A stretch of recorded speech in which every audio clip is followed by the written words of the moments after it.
गाय के मुख में जब हम रोटी देते हैं, एक रोटी जब देते हैं, या तो गाय के मुख में 16 श्राद्ध में जब रोटी देते हैं तो रोटी को बीच में से तोड़कर, रोटी का जो भाग होता है उसको, मतलब ऊपर से फुलका का परत नहीं निकालना है, रोटी जो सीधी सीधी है ना, जैसे ये रोटी है तो इसको बीच में से तोड़ लिया, 2 भाग विभाजित कर लिया, नीचे वाले भाग में भी थोड़ा सा गुड़ शक्कर रख लिया, ऊपर वाले भाग में भी गुड़ शक्कर रख लिया, एक के ऊपर एक रोटी को रख लिया, वो गाय को दी।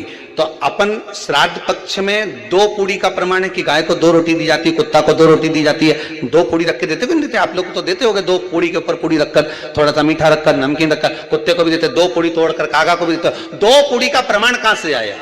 2 भाग रोटी के टुकड़े का प्रमाण कहां से आया? श्राद्ध पक्ष में ही ऐसा क्यों किया जाता है? बाकी के समय पर तो कोई ऐसा 2 पूड़ी का प्रमाण ही नहीं, पर श्राद्ध पक्ष में ये क्यों कहा जाता है कि पूड़ी के ऊपर पूड़ी रख दे, उसमें मीठा रख दे, खीर शक्कर रख दे, गाय को दिया, कुत्ते को दिया, कागा को दिया, ऐसे क्यों कहा जाता है?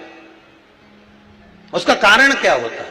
उसका केवल एक कारण है, जो नारी ने भोजन का निर्माण करा है, जो घर की बहू भोजन बनाई है, जो घर की बेटी ने भोजन बनाया है, घर की माता ने भोजन बनाया है।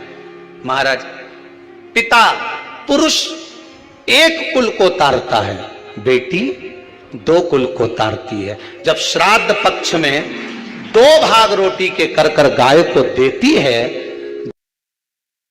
तो 1 भाग तो उसके ससुराल वालों को मिलता है। जब गया जी का पिंड होता है तो नाना नानी सबका स्मरण कराया जाता है, 2 भाग।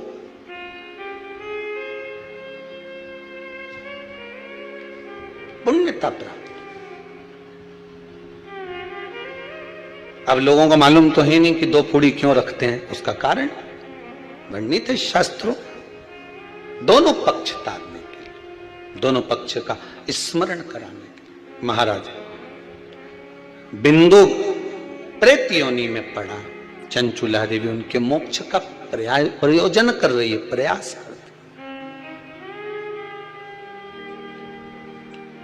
क्या करा जाए कि इनको मोक्ष मिल जाए?